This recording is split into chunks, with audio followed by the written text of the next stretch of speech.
자, 오늘 둘째 날 저녁 집회는 다윗 언약이라는 주제입니다. 우리 제목은 내 집과 내 나라이고요. 우리 주제 본문이 역대상 17장 14절 말씀을 우리 한 목소리로 함께 읽어보겠습니다. 시작. 내가 영원히 그를 내 집과 내 나라에 세우리니 그의 왕위가 영원히 견고하리라 하셨다 하라.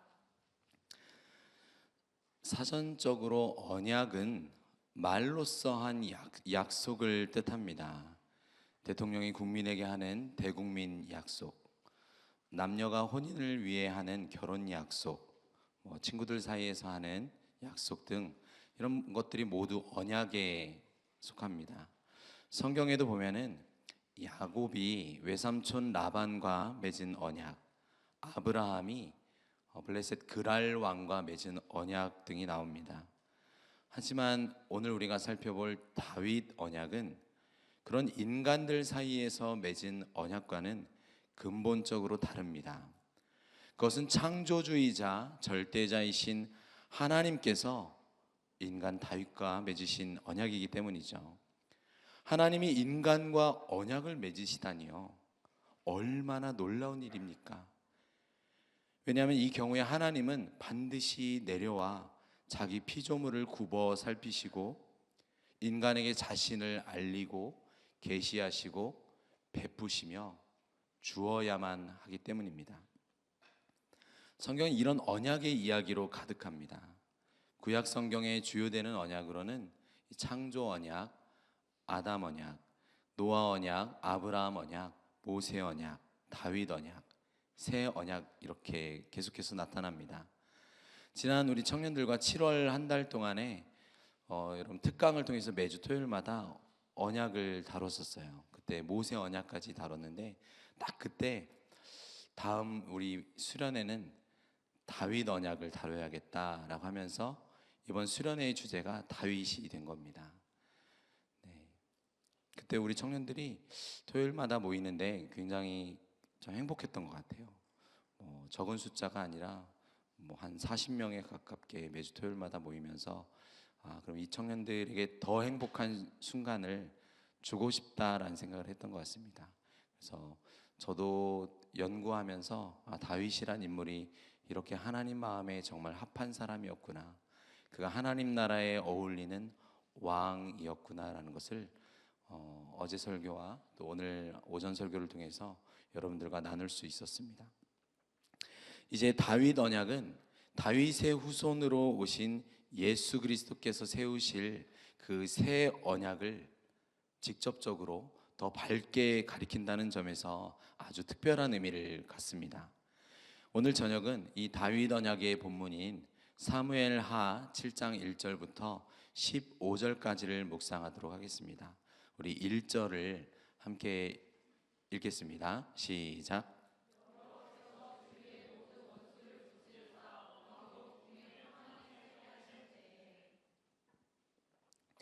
궁에 평안히 살게 하신 때라는 말에 히브리어 단어는 헤니아흐라는 단어입니다. 근데 원래 뜻은 안식을 주다라는 뜻이에요. 우리 주 예수님의 큰 관심도 수고로운 이 땅에 안식을 주시는 것이었습니다. 그래서 수고하고 무거운 짐진 자들아 다 내게로 오라, 내가 너희를 쉬게 하리라 라고 하셨죠. 이처럼 우리에게 안식을 주시는 것이 하나님 아버지의 큰 관심입니다. 누군가 저에게 목사님이 도대체 언제 쉬세요? 라고 물어볼 때가 있어요. 그럼 저는 언제나 히브리서의 말씀으로 인용합니다. 그런즉 안식할 때가 하나님 백성에게 남아있도다, 언젠간 쉬겠지라는 말입니다. 네. 그런데 이 안식에 대한 개념은 하나님께서 인간을 창조하셨을 때부터 우리에게 주셨어요. 창세기 2장 15절을 우리 읽어볼까요? 시작.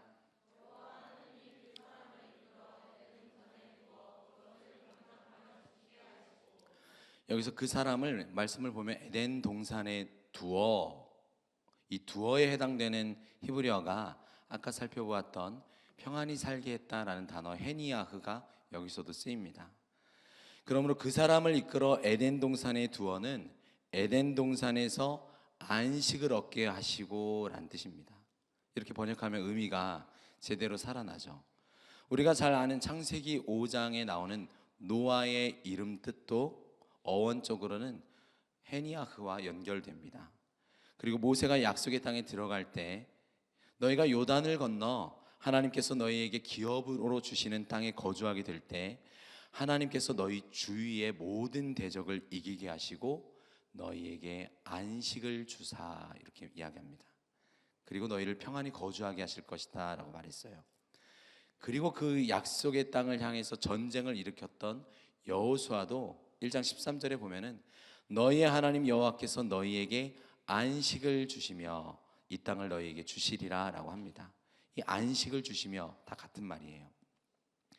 이처럼 인간 창조부터 시작해서 구원의 역사를 밝히고 있는 중요한 순간마다 안식이라는 말이 모세와 여호수아를 지나서 이제 오늘 우리가 살펴보고 있는 다윗 언약에서 다시 등장한다라는 사실이 아주 의미심장합니다. 다윗에게는 그러면 어떻게 안식이 주어졌을까요? 그것은 한마디로 적들로부터의 안식입니다. 1절에서 우리가 아까 읽었을 때 하나님께서는 주위의 모든 원수를 물리치사 왕으로 궁에 평안히 살게 하신 때 이렇게 말씀합니다. 여러분은 주변의 대적들이 모두 다 싹 없어졌으면 참 좋겠죠. 여러분을 힘들게 하는 문제들, 경제적인 어려움, 나를 직장 출근하면 째려보는 직장 동료들, 한 주만 안 나와도 도대체 어디 갔어라고 묻는 교역자, 저는 아니겠죠? 다윗 시대에는 많은 적들이 주변에 있었습니다. 서쪽 해안에는 블레셋, 남쪽으로는 아말렉과 에돔, 동쪽으로는 모압과 암몬, 북쪽으로는 시돈과 아람이 버티고 있었어요. 그중 가장 강력한 그 나라는 어느 나라였을까요? 맞습니다. 블레셋이에요. 그래서 사무엘사 4장에서는 블레셋이 이스라엘을 공격해서 이스라엘에게 가장 중요한 상징물이었던 법궤를 빼앗아 가는 일이 있었죠. 사울도 블레셋과 싸웠습니다. 그러나 결국 전쟁에서 패배해서 죽게 되었죠. 그런데 이제 다윗의 등장으로 블레셋을 비롯한 이방 민족들을 정복하게 되었어요. 가나안 땅에 남아있던 7족속까지도 모두 정복하고 마침내 팔레스타인 땅에 안식을 가져온 인물이 바로 다윗입니다. 그래서 다윗은 여호수아가 시작했던 정복 전쟁을 완결한 인물로 말할 수 있습니다. 그런데 다윗은 어떻게 이런 일을 할 수 있었을까요? 그것은 마찬가지로 1절에서 말씀하듯이 하나님께서 주위의 모든 원수를 무찌르사입니다. 그러니까 다윗이 안식을 이뤄낸 게 아니에요. 적들을 물리치고 안식을 주신 분은 바로 하나님이십니다. 물론 다윗이 직접 전쟁에 나가서 목숨 걸고 싸웠습니다. 때로는 부하들을 잃기도 했어요. 그러나 중요한 것은 그의 모든 싸움의 현장에 하나님이 함께 하셨다라는 사실입니다. 보이는 세계에서 다윗은 앞장서서 싸웠지만 실질적인 그의 싸움을 이끄신 것은 우리 하나님이셨어요. 그래서 다윗은 싸울 때마다 기도로 하나님께 나아가서 뜻을 구했습니다. 하나님, 나는 어떻게 싸워야 할까요? 그러면 하나님께서는 어떤 계획과 어떤 신호를 내가 줄 것까지도 말씀하셨어요. 그래서 안식을 얻고 누리는 것은 모두 하나님께서 하신 것입니다. 우리 청년들을 에워싸고 있는 여러분의 삶의 환경 속에 있는 온갖 적들이 있습니다. 여러분의 힘과 지혜로는 이 적들을 물리칠 수 있다라고 생각해서는 안 됩니다. 다윗에게 승리와 안식을 주신 것처럼 여러분에게도 승리와 안식을 주실 분은 오직 하나님이십니다. 이것을 잊어서는 안 돼요. 그런데 한 가지 궁금함은 저는 생기더라고요. 꼭 다윗은 이방 민족과 꼭 싸워야만 했을까라는 거죠. 그냥 화해하고 평화롭게 공존하면 안 되는 걸까요? 하나님이 이 세상을 창조하신 목적도 세상에 안식을 주시기 위함이라면서요. 오히려 이방 민족과 전쟁을 하는 것이 하나님 목적에 반하는 거 아닐까요? 우리가 이 문제를 해결하려면 창세기의 창조의 7날의 의미를 그 기사를 살펴볼 때 알 수 있습니다. 첫째 날부터 여섯째 날까지 창조를 할 때는 이렇게 마무리가 됩니다. 저녁이 되며 아침이 되니 피곤했더라. 이 말 아니죠? 저녁이 되고 아침이 되니 이는 몇째 날이더라. 여러분의 마음이 좀 담겨졌나요? 그런데 7째 날에 가면은 그런 말이 있죠? 있나요? 없습니다. 몇째 날이다라고 그런 말이 없습니다. 실제로 7째 날은 시간적인 경계가 없다라는 의미입니다. 6일간의 창조를 완성하고 안식하는 7째 날은 시간적으로 무한하다라는 의미예요. 안식의 날은 끝없이 지속되도록 의도된 날입니다. 창조에서 출발한 이 세상이 안식 가운데 계속되기를 하나님께서는 창조 때부터 의도하셨어요. 그래서 하나님께서 아담을 이끌어 에덴 동산에서 안식하게 하셨다라는 창세기 2장 15절의 말씀인 거죠. 에덴 동산에서 안식을 누리는 삶이 창조의 7일의 연속인 것입니다. 하지만 창세기 3장으로 넘어가면 에덴에 하나님께 적대적인 세력이 나타나는 것을 봅니다. 누구죠? 타락한 천사 사탄입니다. 결국 첫사람이 범죄함으로 하나님과의 관계가 깨어지고 안식이 사라졌습니다. 죄와 사망, 질병, 노동의 저주, 고통, 여러분 경제적이고 이 온 우주를 둘러싸고 있는 환경적인 문제 모든 것들이 세상에 들어왔어요. 이제 하나님의 은혜를 입은 자가 있고 하나님을 대적하는 자 사이에 적대적인 전투가 시작되었습니다. 그래서 이런 역사가 계속되는 가운데 여호수아 그리고 지금 다윗이 싸우는 전쟁은 결국 하나님께서 주도하시는 전쟁인 거예요. 여호와의 전쟁입니다. 이 세상과 구별되는 하나님 나라를 이 땅 가운데 세우기를 원하시는 거룩한 싸움입니다. 그래서 다윗이 이방 민족과 싸워야만 하는 이유가 여기 있는 것입니다. 우상 숭배하죠. 더럽고 가증한 것을 드리고 그 신전 안에서 음란한 그들을 가운데 그들과 함께 공존하고 화해하는 것이 하나님 기뻐하는 것이 아니었어요. 하나님이 기뻐하고 의도하는 안식은 그곳에서는 이루어질 수가 없습니다. 그래서 다윗이 수행했던 모든 전쟁은 여호와의 전쟁인 거예요. 오늘날도 마찬가지입니다. 예수님께서 그 안식을 이 땅에 가져오시기 위해 오셨던 그 평화의 왕이세요. 죄와 사망의 종되었던 우리를 부르시고 참 주인이신 하나님께로 우리의 소속을 바꾸셨습니다. 하나님께 적대적인 모든 세력에 대해서 십자가로 승리하셨어요.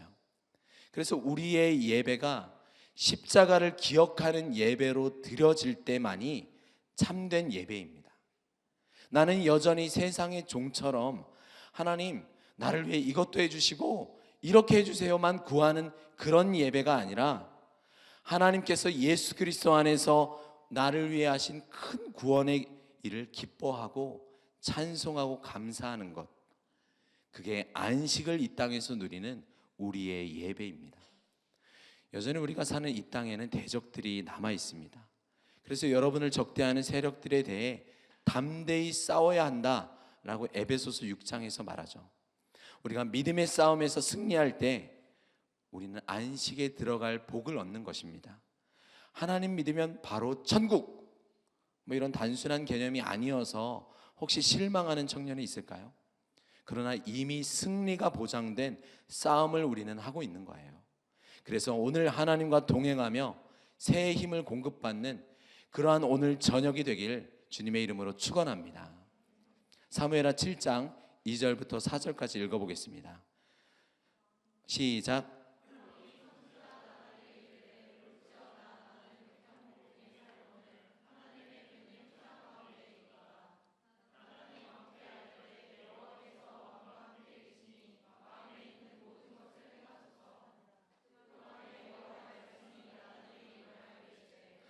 확실히 앉아 있어서 그런지 목소리에 힘이 있네요, 여러분. 좋습니다.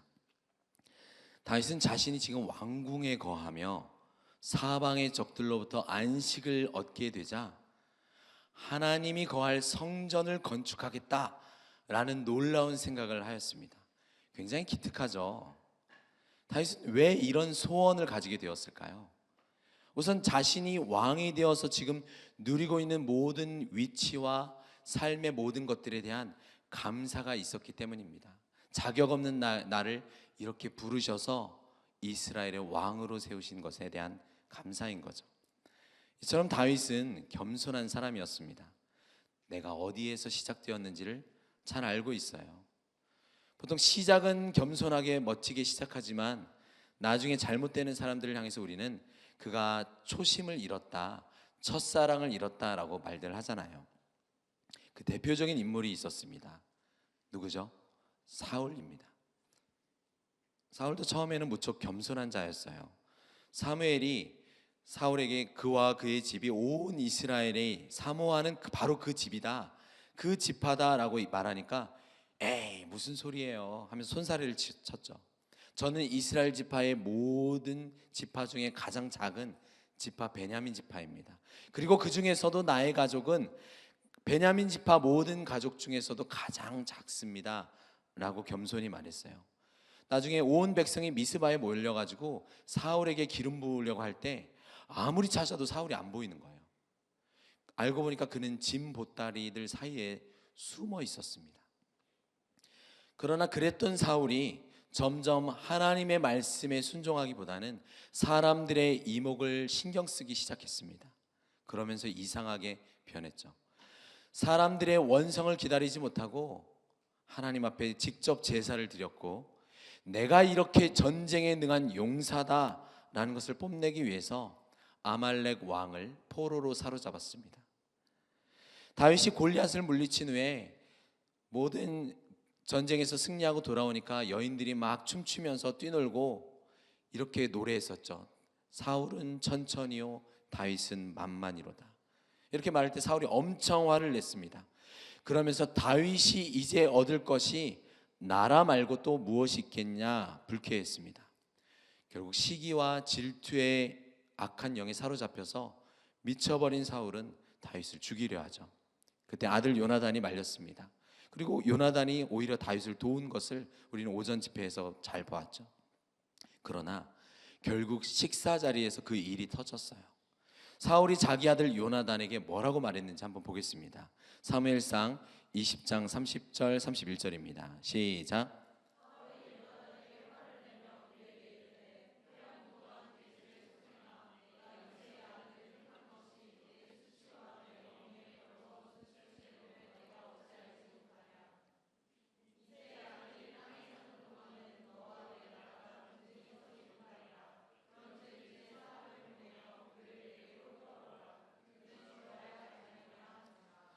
자, 우리나라 말로는 이제 그 의미를 좀 의역을 해서 좀 그렇지만 사실 지금 사울이 아들한테 하는 욕은 차마 제 입으로 담기 어려운 아주 쌍스러운 욕입니다.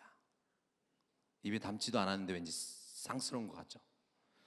제대로 번역하기가 좀 곤란했을 것 같아요. 그런데 이 말 후에 요나단에게 31절을 보니까 이새의 아들이 땅에 사는 동안은 너와 너의 나라가 든든히 서지 못하리라 라고 했습니다.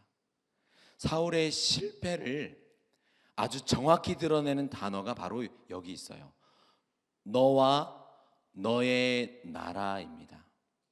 사울에게는 이스라엘이 하나님의 나라가 아니었어요. 이스라엘 백성이 주의 백성이 아닌 겁니다. 이 나라는 사울의 나라이며 이 백성은 사울의 백성이라 여겼어요. 그러니까 사울 왕 입장에서 다윗이 살아있으면 요나단과 경쟁해야 하는 나쁜 원수놈인 거예요. 다윗이 살아있는 동안 요나단은 자기 왕조가 서지 못할 건데 지금 네가 어디 철없이 다윗 편을 들고 있느냐 이겁니다. 다윗을 데려와라, 내가 죽이겠다는 거죠. 이날 이후로 다윗에게는 전국 수배령이 내립니다. 이제 다윗은 약 10년 동안 길고 긴 도피자 생활을 하게 됩니다. 여러분, 여기서 사울의 죄는 무엇입니까? 하나님의 나라를 자신의 나라로 사유화하는 죄를 범했습니다. 이것은 구약 시대에서 그 시대부터 예수님이 오시기 전까지 이스라엘 모든 역사의 죄이기도 합니다.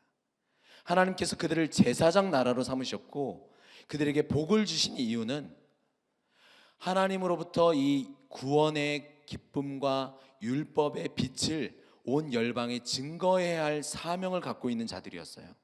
하지만 자신들만이 선택받았다라고 여기고 다른 이방 사람들은 개 같다라고 여겼습니다. 이스라엘도 하나님 나라를 자기들 것으로 사유화하는 죄를 범했습니다. 마찬가지죠. 여러분, 교회는 누구의 것입니까? 예수 그리스도의 것입니다. 하나님의 교회예요. 하나님의 나라를 내 것으로 만드는 죄는 하나님께서 정말 악하게 여기는 큰 죄입니다.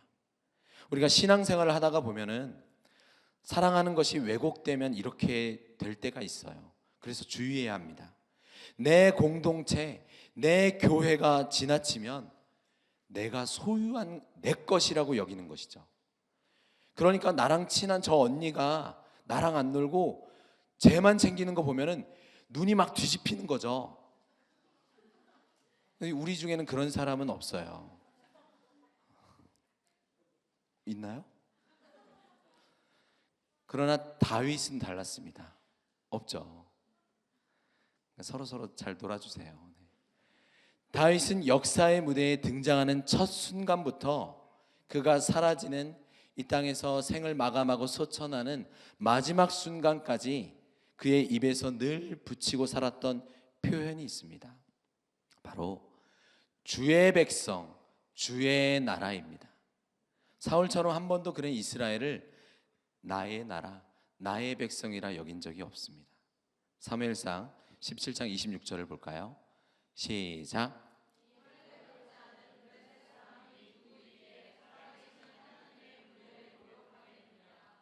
사실 다윗이 처음 등장할 때 그때는 이제 사무엘에게 기름 부음을 받을 때지만 이걸 연극으로 따지면 그때 다윗에는 대사 한마디가 없습니다.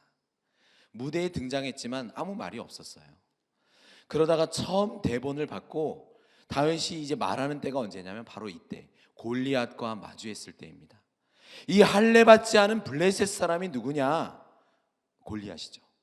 그가 살아계시는 하나님의 군대를 모욕하겠느냐? 이스라엘을 가리켜서 하나님의 군대라고 알고 있습니다. 이 군대는 사울 왕의 군대가 아니에요. 사울의 종들이라고 골리앗이 모욕했지만 사울의 종들도 아닙니다. 우리는 하나님의 백성이고 하나님의 나라인 거예요. 그의 이런 생각은 처음부터 끝까지 지속됩니다. 그런데 기특하게도 지금 다윗이 하나님의 성전을 짓겠다라는 소원을 말했잖아요. 그럼 저 같으면 그걸 굳이 또 내가 고맙네 하면서 이렇게 들어갈 것 같은데 그렇게 하지 않으세요. 하나님은 거절하십니다.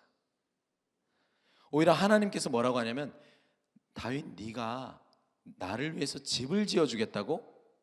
아니야, 그건 아니지. 오히려 내가 너를 위해 집을 지어주겠다, 이렇게 말씀하셨어요. 여러분을 위해서 하나님이 집을 지어주겠다, 아멘이십니까? 과천, 위례, 송파, 여보 어디 살고 싶어요? 하와이. 우리가 가자 하와이. 네. 그때 다윗이 이렇게 대답을 합니다. 사무엘하 7장 23절 24절입니다. 시작.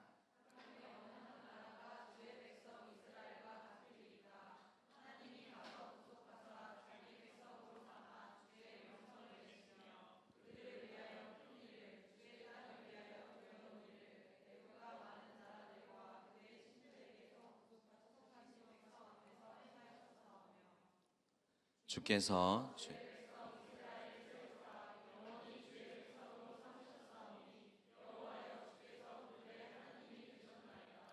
이 두 구절에서 주의 백성이라는 개념을 얼마나 많이 말했나요?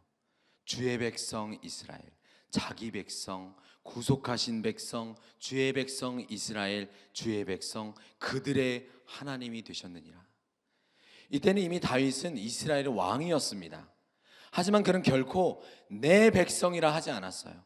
주님의 백성이다라고 고백을 합니다. 다윗의 마지막은 어땠을까요? 열왕기상 2장 1절부터 4절에 보면은 그가 이제 자기 아들 솔로몬에게 당부하는 내용이 나옵니다. 우리 2장 3절만 한번 읽어볼까요? 시작.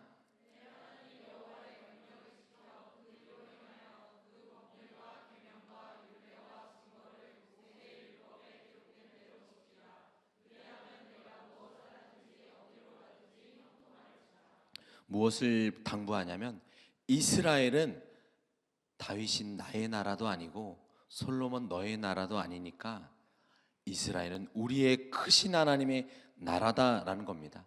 그래서 이 나라는 무엇으로 통치해야 되냐면 하나님의 법, 율법을 잘 지켜 다스리면 너가 형통할 것이다 라고 이야기해줘요.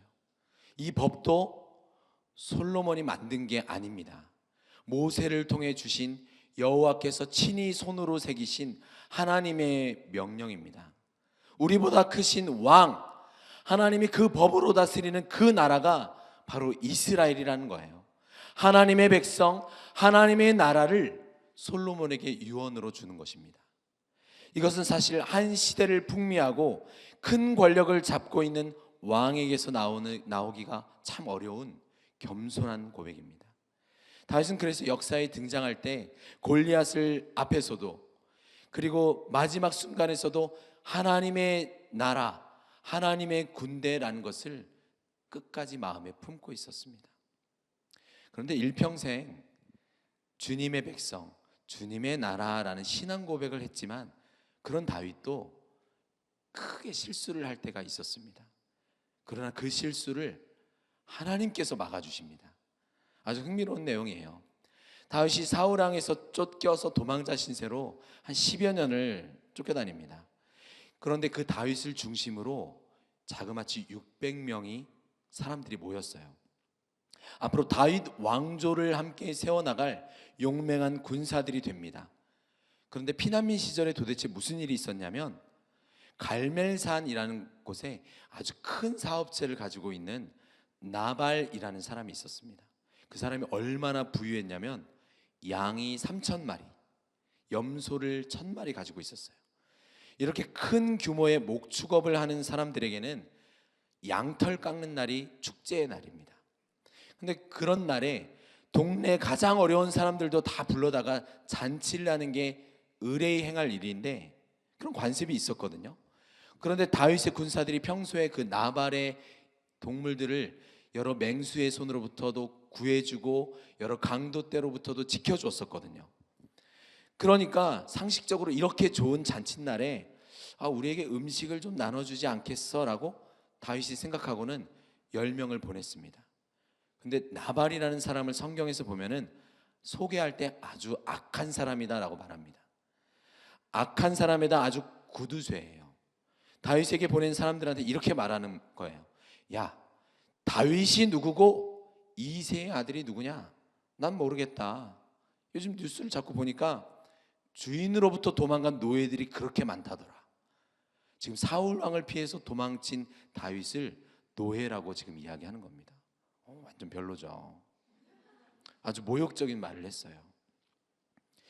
그러니까 이 말을 듣고 그렇게 선한 다윗조차 완전히 뚜껑이 열려버렸어요. 내가 딴 건 몰라도 이놈은 잡아야겠다. 그래서 같이 있는 600명 중에 400명을 부릅니다. 너네 칼 차고 지금 나 따라와. 그래서 사업체를 완전히 박살내고 나발 집안을 진멸시키고 그러겠다라고 총출동했습니다. 그때 나발은 뭐하고 있었는지 알죠? 뭐 했죠? 맞아요. 술 먹고 뻗어서 자고 있었어요. 지금 무슨 상황인지조차 모르고 있습니다. 그런데 이 상황을 전해들은 그의 아내 아비가일이 있었어요. 그녀가 아주 지혜로운 여인이었습니다. 급하게 잔치 음식을 막 준비해요. 떡 200덩이, 무화과 200개, 건포도 100개, 양을 5마리 잡아서 양고기, 맛있겠죠. 고기 요리를 하고 그 다음에 곡식 포대를 꺼내서 포도주를 준비해 와서 그것을 다윗 앞에 내놓습니다. 그리고 아비가일이 다윗 앞에 나아가서 그 앞에 무릎을 꿇고 말합니다. 여러분 말씀 한번 읽어볼까요? 사무엘상 25장 26절입니다. 시작.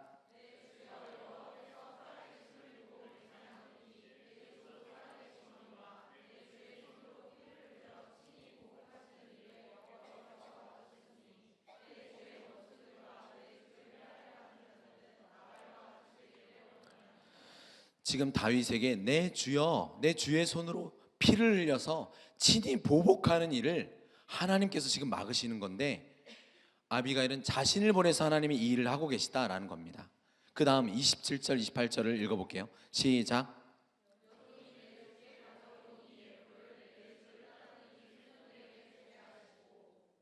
주의 여종의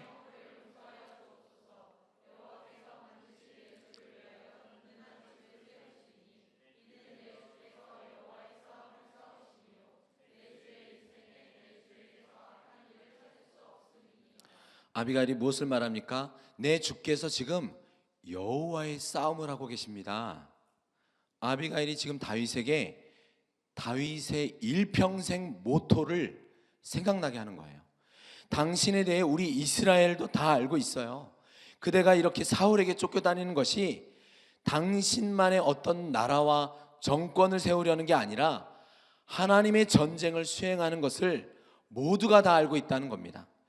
그리고 하나님은 그런 당신을 위해서 든든한 집을 세우실 것입니다 라고 이렇게 말해요. 25장 31절을 한번 읽어보겠습니다. 시작.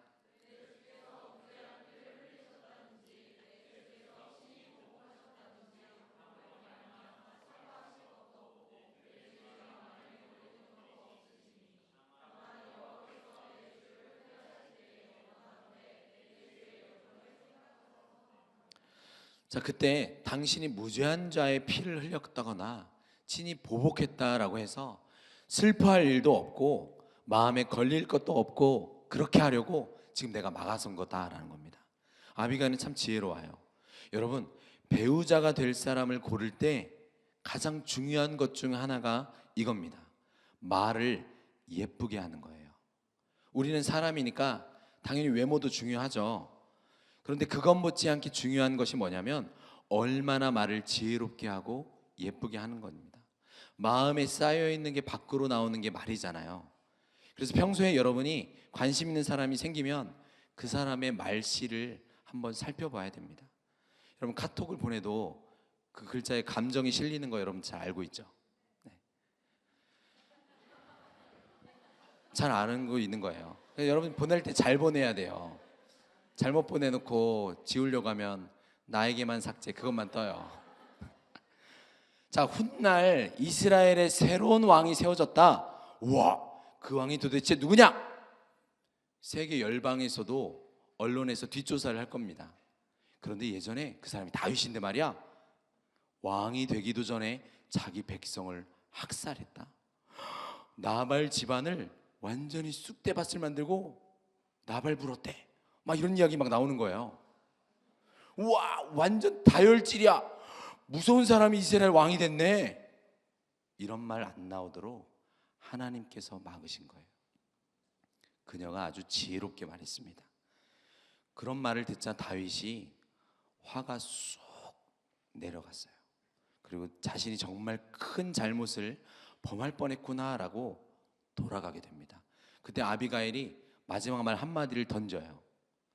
다만 여호와께서 내 주를 후대하실 때 원하건대 내 주의 여종을 생각하소서라고 말해요. 아마도 아비가일에게 성령께서 감동케 하신 것 같습니다. 그래서 앞으로의 일이 어떻게 될지 예견한 것 같아요. 나발은 비록 자기 남편이지만 아주 악인이에요. 정말 하나님께서 그를 직접 심판하셔서 데려가 버리십니다. 그런데 아까 아비가일이 이 여종을 생각하소서라고 말을 했잖아요. 당신이 나중에 왕이 되면 저를 기억하소서라고 말했어요. 어떻게 보면 아비가일이 먼저 프로포즈를 한 겁니다. 성경에 나오는 최초의 여성 프로포즈예요. 그래서 정말 다윗은 나중에 아비가일을 자기의 아내로 삼습니다. 처음 들어요? 네. 다윗이 정말 크게 실수할 뻔한 일을 하나님께서 아비가일을 통해 막아주신 겁니다. 그래서 그가 일평생 일관성 있게 하나님의 백성, 하나님의 나라, 이 개념이 뿌리 깊게 자리 잡고 있었던 거예요. 다윗은 하나님의 부르심에 대한 초심을 끝까지 잃지 않았습니다. 그래서 다윗 인생에는 이러한 주의 나라, 주의 백성이라는 신앙 고백을 할 때 열매가 가득 맺히는 삶을 살았습니다. 그 대표적인 열매는 용서와 관용입니다.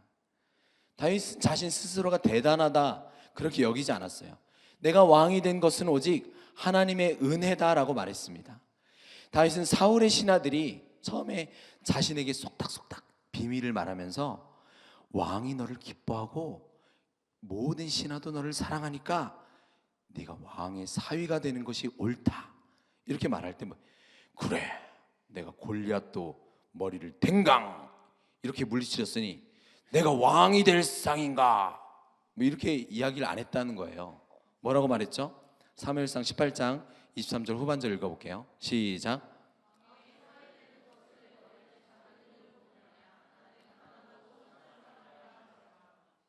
그랬기 때문에 다윗은 전 인생에 하나님께서 내게 은혜를 베푸신 것을 경험하고 하나님께만 영광을 돌렸습니다. 그러니까 타인에게도 은혜를 베풀 수가 있었어요. 우리가 모비보셋에게 어떻게 행했는지를 우리는 오전에 잘 살펴봤잖아요. 사울의 집에 남은 자가 있느냐 마찬가지죠. 삼족을 멸한다라고 하면 세상에서는 다 이해를 합니다. 그러나 남은 자를 내가 후대하리라 이거는 사람의 마음이 아닌 거예요. 오히려 다윗의 측근들이 들고 나서서 왕이시여 지금 생각을 한번 좀 더 해보십시오 말렸을 수 있어요. 그러나 하나님 나라의 관점에서 보면 사울 왕가는 이스라엘 12지파 중에 하나인 베냐민 지파입니다. 사실 베냐민 지파는 스스로를 왕을 배출한 지파라고 생각했기 때문에 얼마나 자부심이 넘쳤겠어요. 그런데 지금 사울이 죽고 다윗이 왕이 되었습니다. 그런데 다윗 왕조를 싫어하는 게 당연하잖아요. 그런데 다윗이 베냐민 지파를 품는 거죠. 왜죠? 이스라엘은 하나님의 나라이기 때문에 그렇습니다. 다윗 왕조만을 생각하면 정적을 없애버리는 게 옳지만 사울의 집안 남은 사람을 제거하는 게 옳지만 오히려 그들은 하나님 나라의 백성인 것입니다. 그 사실을 분명하게 나타나는 것이 사울의 친족 중 한 사람이었던 시므이와의 관계입니다. 다시 훗날 아들 압살롬이 반란을 일으킬 때 예루살렘을 버리고 피신을 떠나게 돼요. 이 피난길에 시므이가 나타나서 막 따라가면서 욕을 합니다. 뭐라고 욕을 했죠? 16장 7절 8절 읽겠습니다. 시작.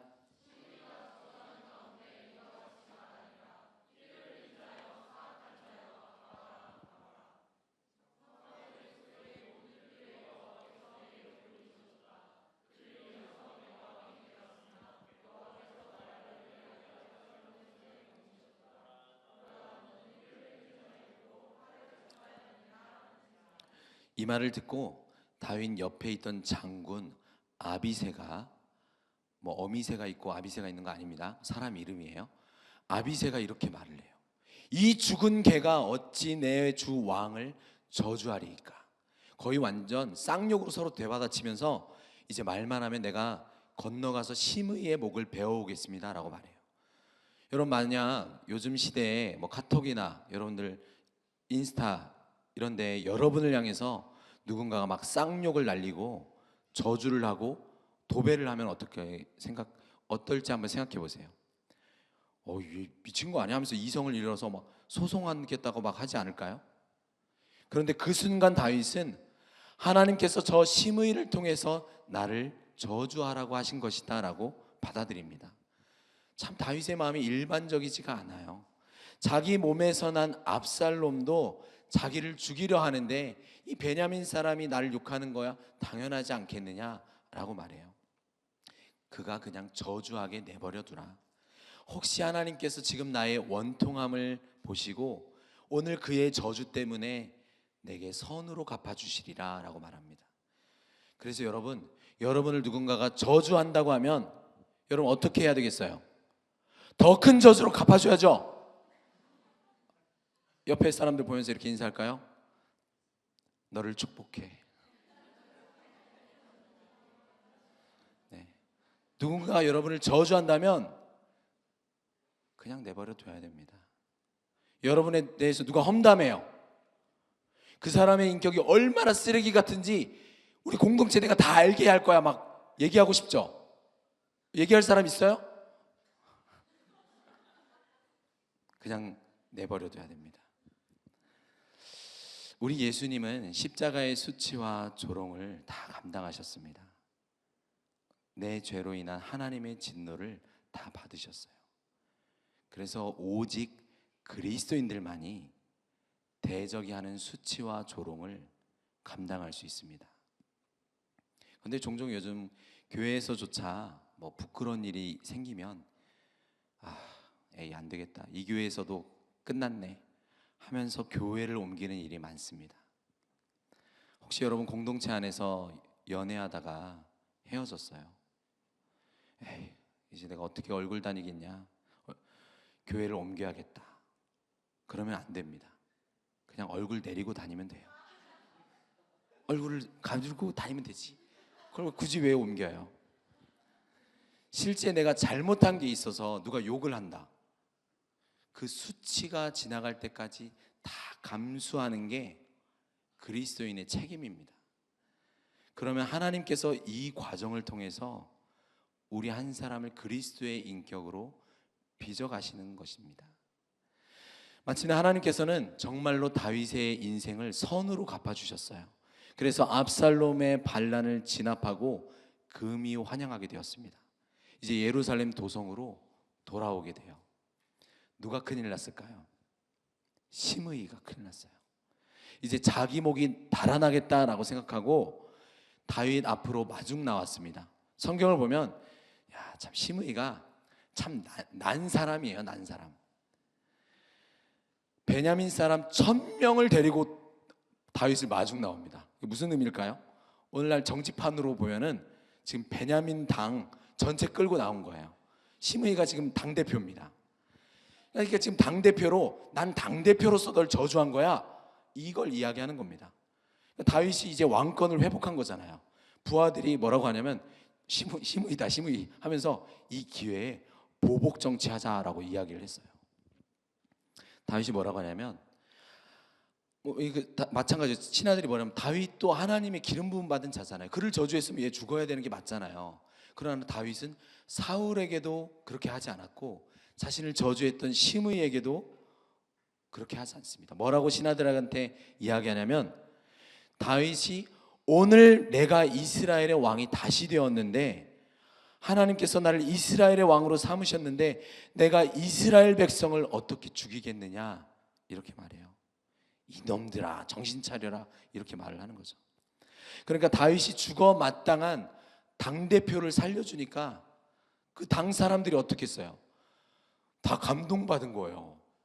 우와, 시므이 죽는 거 보려고 왔는데 안 죽네? 우리도 안 죽네? 이러는 거예요. 우리도 다윗의 백성 되기를 소원합니다 라고 엎드리게 됩니다. 여러분, 교회 지도자들이나 나라의 지도자들이나 참된 지도자라면 이런 관용과 용서가 있어야 돼요. 자기 누가 미워하면 그러니까 저 사람은 안 돼, 이게 아니라 우리가 진짜 제대로 된 지도자라면 나를 미워했어도 이제 내가 지도자가 되었으니 다 품고 가겠습니다 라고 해야 되는 겁니다. 그래서 여러분들 중에서 혹시 누가 순장이 되고 진장이 됐을 때 내가 미워하던 순원이나 누가 있으면 그 사람을 품고 가는 그런 리더가 되길 소망합니다. 아멘 많이 하네요. 네. 그러나 다윗도 처음부터 성숙한 모습을 가지고 있지 않았어요. 그것을 우리는 2부에서 살펴보겠습니다. 그런데 다윗 역시 처음부터 성숙한 모습을 가지고 있지 않았습니다. 우리 오늘 본문 4절부터 7절까지인데요. 우리 분단별로 나눠서 읽어보죠. 가운데 분단이 4절, 양 사이드 분단이 그 다음 절. 가운데 먼저 4절 시작.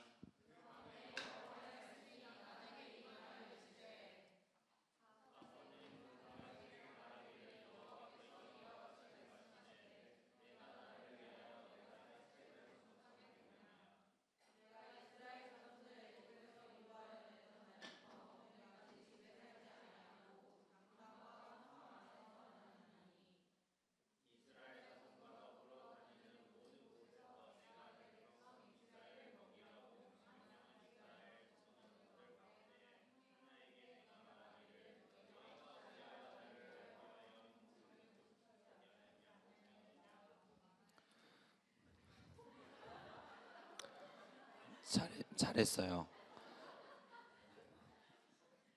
봤죠? 저주로 되갚지 않았잖아요. 네, 괜찮은가요? 나단은 다윗의 의도가 선한 것을 보고 흔쾌히 지지했습니다. 하지만 이런 나단의 판단은 성급했어요. 마치 사무엘도 한번 성급한 판단을 했던 것처럼 나단 선지자도 그랬던 거죠. 이런 것을 보면 선지자의 말이라고 해도 다 옳지 않을 때가 있음을 알게 됩니다. 여러분, 지금 제가 설교하는 입장에서 이런 말 하면 여러분 이상하게 들리겠지만, 여러분 목사 말 다 믿지 마세요. 아무리 유명한 목사든 목사 할아버지라 할지라도 언제나 그 설교의 내용이 하나님의 말씀과 하나님의 뜻과 맞는지 여러분은 체크해야 됩니다. 그렇다고 체크하는 자세로 들을 필요는 없지만 듣는 순간 약간 깨림직한 게 있을 수 있어요. 내가 알던 성경의 내용과 다른데? 그러면 점검해 봐야 되는 거예요. 하나님께서 나단에게 다윗에게 전하라라는 말이 무엇이었습니까? 두 개의 질문이었어요. 첫째는 내가 나를 위하여 나의 거할 집을 건축하겠느냐 였고, 다른 두 번째 하나는 내가 이스라엘 어느 지파에게 나를 위하여 백향목 집을 건축하지 아니하였느냐라고 말하였느냐, 이렇게 말하죠.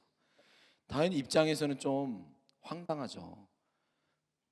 왜냐하면 당시 문화에서는 왕들이 신전을 건축하는 것은 당연한 일입니다. 이것을 통해서 왕들의 지혜와 능력이 과시되는 것이죠. 이런 분위기에서 만약 다윗이 성전 건축을 시도했는데 좌절돼요.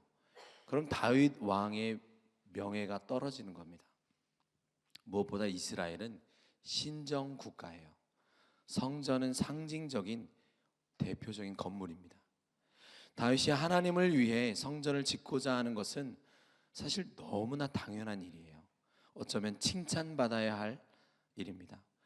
다윗 말 맞다나 지금 자기는 백향목 궁전에 화려하게 있으면서 하나님의 궤가 천막 휘장의 가운데 머문다라는 거 있을 수 없는 일이잖아요.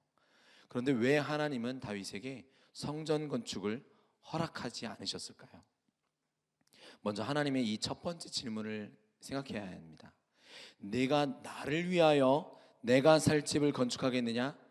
여기서 두드러지는 것은 너라는 2인칭 대명사와 나라는 1인칭 대명사의 대조예요. 하나님의 날카로운 질책입니다.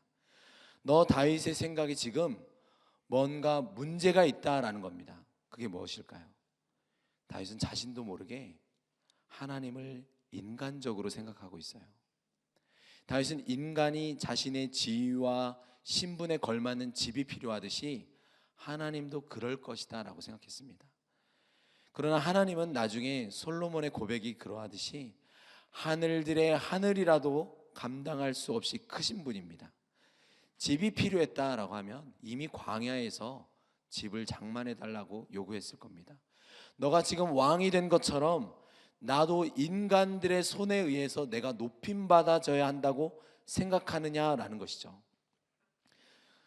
만약 다윗이 그런 생각으로 성전을 지었다면 성전은 이집트의 신전 정도가 되고 말았을 뿐입니다. 고대의 신들에게 환심을 사기 위해서 노력하고 자신들의 안정과 풍요를 보장해 달라고 신들의 환심을 사려는 것이죠. 세속적인 성전일 뿐입니다. 그런데 하나님은 아주 놀라운 말씀을 합니다. 7장 11절을 읽어볼게요. 시작.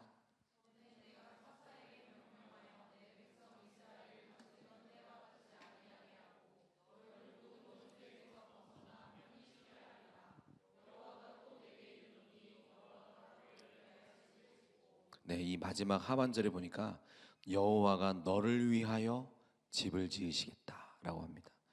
여기서 집은 왕가나 왕조를 의미합니다. 다윗이 하나님을 위해서 무언가를 하기 이전에 하나님께서 먼저 그에게 은혜를 베푸신다라는 겁니다. 이게 하나님의 방식이에요.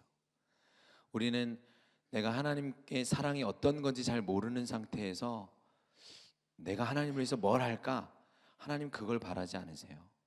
하나님은 내가 먼저 너에게 은혜를 베풀게, 그리고 그 은혜를 생각하고 나를 사랑해라 라고 요청하십니다.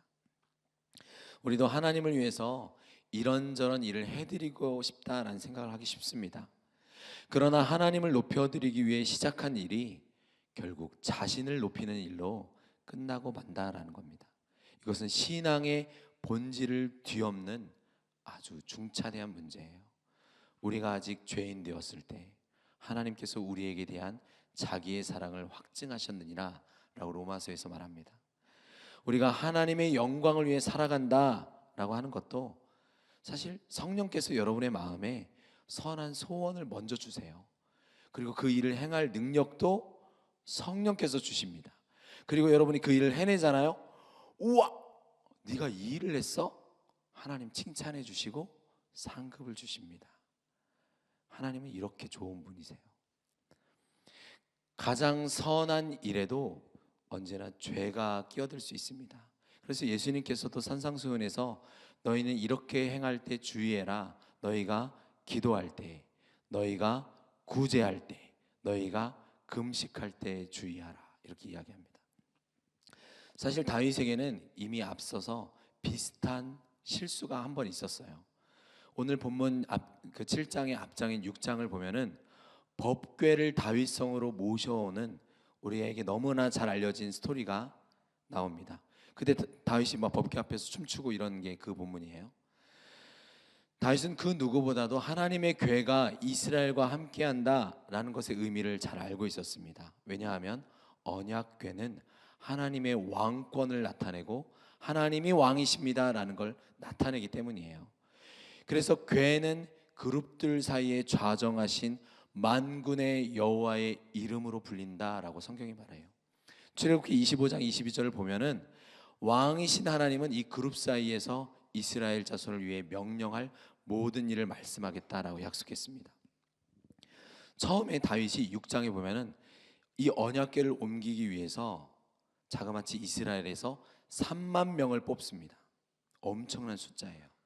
그리고 이 궤가 산에 있는 아비나답의 집에서 나오기 시작하는데 궤를 옮기기 위해서 다윗은 새 수레를 준비했어요. 새 수레, 이 말 자체가 다윗이 엄청 신경 썼다라는 거예요. 수레에 궤를 싣고 이동하기 시작합니다. 소가 끌고 가니까 덜컹덜컹 했겠죠. 다윗과 이스라엘 온 족속이 얼마나 기뻐서 난리 났겠어요. 여러 악기, 수금, 비파, 소고, 양금, 재금으로 연주했습니다. 그런데 소들이 잘 가다가 나곤의 타작마당에 이르러서는 소들이 막 뛴 거예요. 왜 뛰었을까요? 타작마당을 지나가잖아요. 타작마당에 있는 곡식을 보더니 소들이 흥분을 한 겁니다. 저만 흥분한 것 같은데. 그런데 그때 우사라는 사람이 손을 들어서 하나님의 궤가 지금 막 출렁거리니까 이거 넘어가면 큰일 나잖아요. 하나님의 궤를 붙들었더니 하나님께서는 우사에게 진노하셔서 그가 죽게 됩니다. 하나님께서는 궤를 붙든 사람은 물론이고 다윗에게 지금 무섭게 진노하셨다라는 것을 다윗이 알게 됐어요. 그때 여호와를 두려워하면서 어찌 여호와의 궤가 내게 오는 것을 내가 이끌겠느냐라고 하면서 다윗성으로 옮기지 않습니다. 도대체 무엇이 문제였을까요? 다윗은 자신을 앞세웠어요. 자신이 하나님께 무언가 대단한 일을 해드리겠다라고 생각했습니다. 동원된 사람만 3만 명이었잖아요. 새 수레도 준비했습니다. 모든 악기를 연주할 연주자들 다 모집했어요. 그러나 그의 마음에 하나님이 무엇을 원하시는지, 하나님의 뜻은 무엇인지를 먼저 묻지는 않았어요. 그것을 어떻게 하냐고요? 궤를 운반하기 전에 이 언약궤는 어떻게 운반해야 하는지, 운반 시점은 언제가 좋은지 하나님 앞에 기도해야 옳았습니다. 민수기를 보면은 여호와의 궤는 고핫 자손의 어깨에 메고 옮기게 되어 있습니다. 그냥 일반 고핫 자손이라 할지라도 궤에 손을 대는 것은 엄격히 금지되어 있어요. 언제나 성막이 움직일 때는 하나님의 명령에 신호가 있을 때만 움직였어요. 지금 다윗은 하나님의 명령대로 하지 않았어요. 다윗에게는 종교적인 열심과 정성이 있었습니다. 하지만 하나님께 대한 경외심과 하나님 뜻에 대한 순종은 아니었어요. 이전에도 이스라엘이 하나님 법궤를 이용한 적이 있었잖아요. 예전에 블레셋이 전투를 사무엘상 처음 초반에 보면은 이스라엘과 블레셋이 싸웠을 때 법궤 가지고 가면 승리할 거라고 생각했다가 법궤 가지고 갔다가 빼앗기고 그때 엘리도 죽고 막 이랬잖아요. 사울도 그랬습니다. 사울은 블레셋과 전투할 때 사무엘상 14장 18절을 보면은 제사장 아이야에게 너 가서 당신이 가서 하나님의 궤를 이리로 가져와라 라고 해서 하나님의 궤가 이스라엘 백성들과 함께 있게 됩니다. 사울은 하나님의 뜻을 구하며 물어보기보다는 그냥 자신의 명령으로 법궤를 가져오라라고 이야기했어요. 그러니까 법궤가 있으면 당연히 하나님께서 임재하실 거라 미신적으로 생각했던 거죠. 여러분도 직장 가운데 사무실이나 여러분 가정에 이렇게 하나님의 말씀을 모셔두는 경우가 있지 않나요? 그래서 내가 크리스찬이다라는 것을 내 스스로도 보면서 생각하고 다른 사람들도 볼 수 있게 둡니다. 성경 구절을 올려두기도 하죠. 교회에서 받은 탁상식에 말씀 달력 이런 거 올려놓습니다. 전 사실 이거를 되게 좋게 봐요. 하나님께서도 여러분을 예쁘게 보실 거라 생각합니다. 왜냐하면 내가 주일뿐만이 아니라 일상 한 주 내내 내가 일하는 동안에도 나는 하나님 말씀을 그것이 나의 다스림을 받겠습니다라는 그런 자세잖아요. 하지만 사울 왕처럼 마냥 하나님을 내 이익을 얻는 수단으로서 생각하거나 내가 예수님 믿는 것 표시가 마치 부적처럼 생각해서 직장이나 차에다 해두고 이거 있으면 나한테는 아무 사고가 일어나지 않을 거야, 이런 식의 생각은 위험한 거예요. 여러분 만약 차에 물고기 마크 이런 거 붙여둔 사람 있어요? 그럼 절대 신호 위반을 하면 안 됩니다. 과속해서도 안 돼요. 모든 사람에게 양보해 줘야 돼요. 예수 믿는 사람이 왜 저래? 이렇게 운전해서는 안 되기 때문에 신중해야 하는 거예요. 작업장에 여러분이 막 말씀 붙여놓고 이중장부 만들고 있어요? 그거 안 됩니다, 여러분. 그러면 안 돼요. 내가 크리스찬이라 적힌 명함을 하는 어른들도 있습니다. 그런데 그렇게 전달한다면 그분은 모든 고객에게 친절해야 돼요. 이런 부분까지 정말 생각한다면 하나님의 이름을 나의 삶으로 모시는 자세는 기특하지만 나의 유익을 위해서 하나님의 이름을 이용하려 한다라고 하면 그거는 주의해야 되는 거예요. 신앙 고백의 두 번째 열매는 자기 부인입니다. 오늘 이 다윗 언약의 교훈을 통해서 다윗은 훗날 하나님의 법궤를 성전에 돌려드리는 그 시도를 과감히 포기합니다. 언제였냐면 다윗이 압살롬의 반란 때 피난을 떠나게 돼요.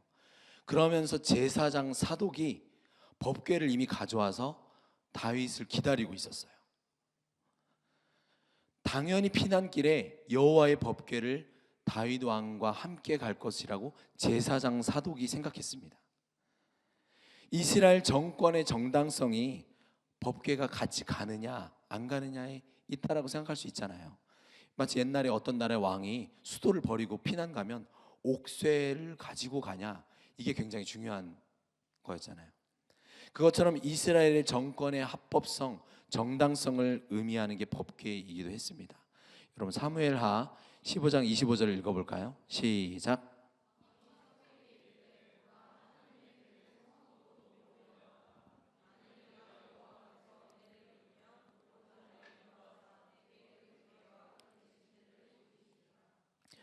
아까 사무엘하 6장에서는 처음에 다윗은 하나님의 궤를 자신의 열심으로 옮기려고 했었어요. 자기를 위해 모시려 했지만 그게 아닌 것을 알았습니다. 그리고 여호와를 위해 성전을 짓고 싶어 했어요. 하지만 그 역할도 내가 감당할 것이 아니고 오히려 하나님이 나의 집을 지어주겠다라는 과분한 은혜를 받게 됩니다. 그 경험이 있었어요. 그래서 지금 자신이 고난의 길을, 피난길을 떠나면서도 여호와의 궤를 나를 위해서 가져가지 않겠다라고 결단한 겁니다. 이러한 자기 부인의 교훈은 오늘 다윗 언약의 본문을 통해서도 드러나게 됩니다. 8절부터 11절까지인데요. 이번엔 거꾸로 양 사이드에 있는 분들이 먼저 읽고 가운데 있는 분들이 다음 읽을게요. 시작.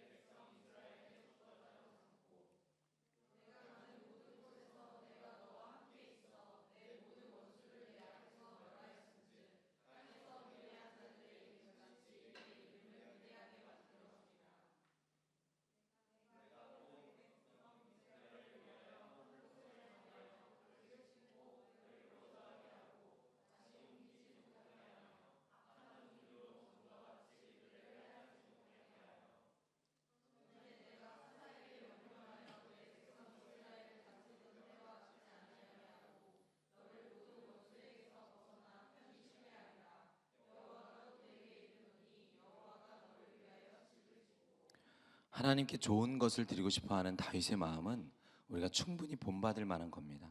다만 하나님을 인간적으로 생각했다라는 게 문제였죠.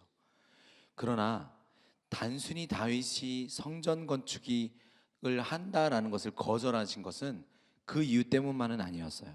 더 중요한 이유는 아직 다윗이 성전을 건축하기에는 그가 마주한 안식이라는 것이 완전하지 않은 거였습니다.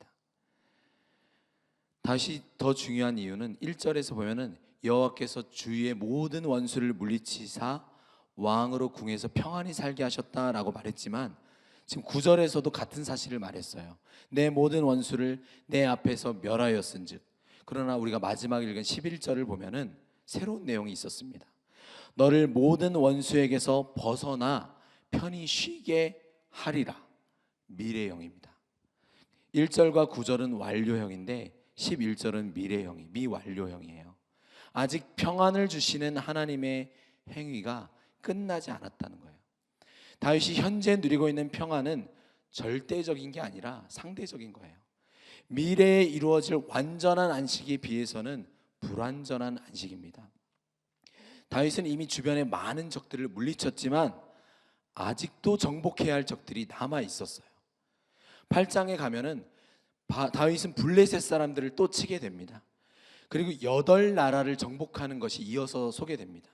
즉 다윗은 아직 전쟁을 해야만 하는 특수한 시대에 살고 있는 자였어요.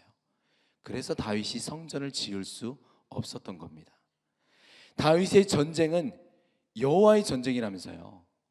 그러면 다윗의 전쟁은 부정적인 게 아니잖아요. 맞습니다. 하지만 전쟁은 피 흘리는 불행한 일인 건 분명해요. 그래서 다윗은 부득이하게 전쟁을 하고 피를 흘리며 그렇게 해야 하는 시대에 속한 사람이었고, 평화와 안식의 시대에 속한 사람이 그 사람을 통해서 성전 건축이 이루어져야 하는 겁니다. 이 일은 누구에게 주어지죠? 평화의 시대를 대표하는 솔로몬에게 주어지는 겁니다. 오늘날 교회와 그리스도인들도 마찬가지예요. 우리가 살아가는 이 시대는 절대적인 안식을 취할 수 없는 시대입니다. 우린 여전히 우리 앞에 마주하는 영적인 적들이 있어요. 우리는 피 흘리기까지 죄와 싸우고 승리를 얻어야 하는 시대입니다. 그래서 여러분은 내가 전투를 해야 한다라는 것을 꼭 기억해야 됩니다.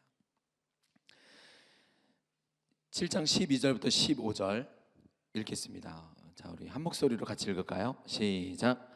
내 수완이 차서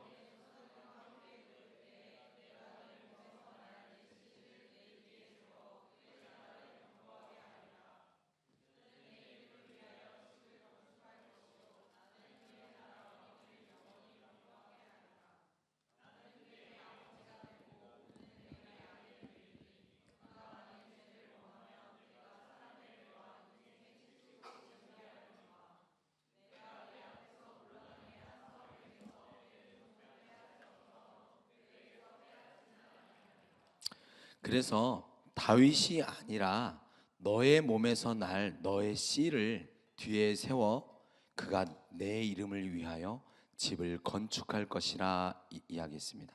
그가 누구일까요? 1차적으로는 분명히 솔로몬 왕입니다. 솔로몬이 성전을 건축하게 돼요. 그러나 이 내용 자체가 인간의 왕권이라면 그 왕권이 영원할 수 있을까요? 그렇지 못합니다. 오늘 본문에는 4명의 왕이 등장합니다. 사울, 다윗, 솔로몬, 그리고 마지막으로 메시아 왕.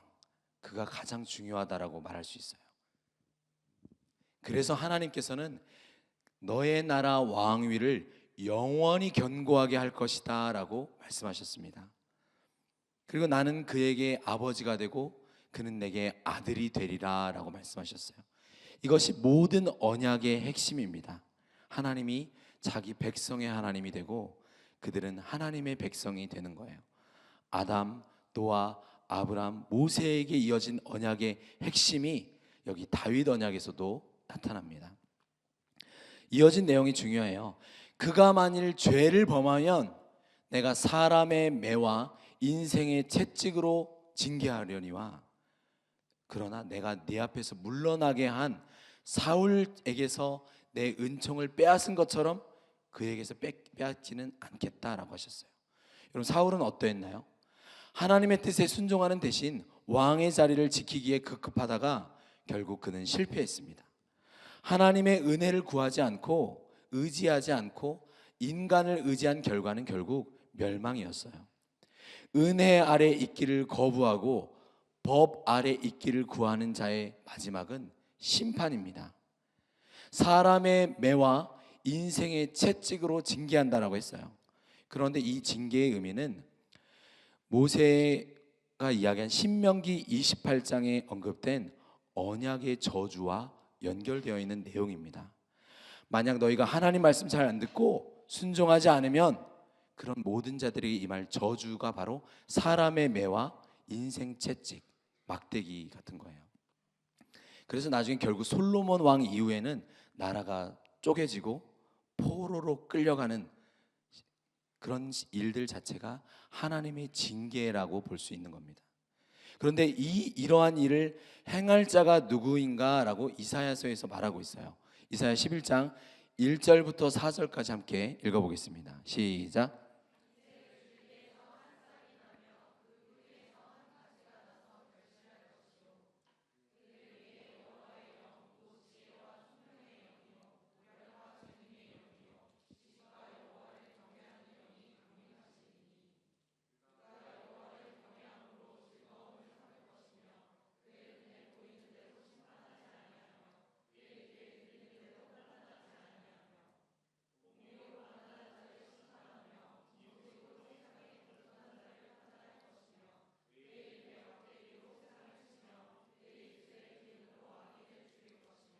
자, 평화의 나라가 임하고 그 나라의 왕으로 세워지는 왕이 누구냐면 이새의 줄기에서 태어난 왕입니다. 이새는 다윗 왕의 아버지 이름이잖아요. 그런데 그가 여호와의 영이다라고 이야기합니다. 지혜와 총명의 영, 모략과 재능의 영, 지식과 여호와를 경외하는 영이 강림한 메시아인 거예요. 그가 가난한 자를 심판하겠다라고 했는데 여기서 가난한 자는 높아진 자와 반대되는 개념에 그가 겪게 되는 가난입니다. 그를 심판하고 이 단어가 아까 다윗 언약의 징계에서 나온 채찍이라는 말과 같은 단어입니다.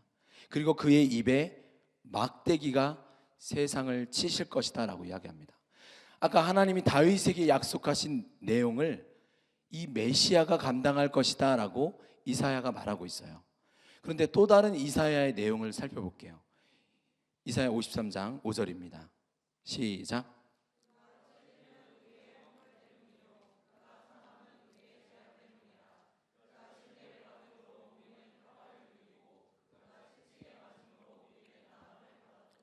우리를 대신하여 고난받을 하나님의 종에 대한 예언입니다. 우리는 이분이 누군지 너무나 잘 알고 있어요. 예수 그리스도이십니다. 다윗의 후손으로 오신 분이에요. 그래서 지금 다윗에게 아까 언약한 내용이 무엇입니까? 다윗아, 너는 사울과 다르게 다윗 너와 너의 후손이 여호와의 말씀을 떠나면 사람의 매와 인생의 채찍으로 징계는 당하겠지만 버림당하지는 않을 거야. 왜죠? 이런 무조건적인 용서와 사랑을 왜 베푸십니까? 예수 그리스도라는 다윗의 궁극적인 후손이 대신 찔리고 상하고 징계를 받을 거기 때문입니다. 그가 채찍에 맞으셨기 때문인 거예요. 스스로 죄를 범하지 않았지만 자기 백성을 위하여 징계를 당하실 메시아가 다윗 언약 가운데 있었기 때문인 거예요. 바로 이 메시아 왕이 다윗 언약의 핵심입니다. 성전을 짓고 싶어하는 다윗에게 안식을 허락하신 분도 하나님이시고 궁극적인 안식을 너에게 줄 건데 그의 왕위를 영원히 견고하게 하리라 하신 하나님도 예수 그리스도세요. 다윗의 시작도 마지막도 하나님의 은혜입니다. 우리도 마찬가지예요. 여러분의 시작도 마지막도 하나님의 은혜입니다. 그걸 믿으시길 바라요. 사무엘하 7장 16절을 읽어볼까요? 시작.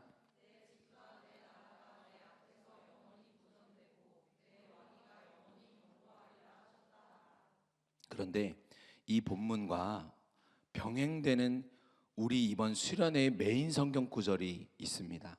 어디죠? 역대상 17장 14절입니다. 우리 화면에 뜰 텐데요. 읽어볼까요? 시작.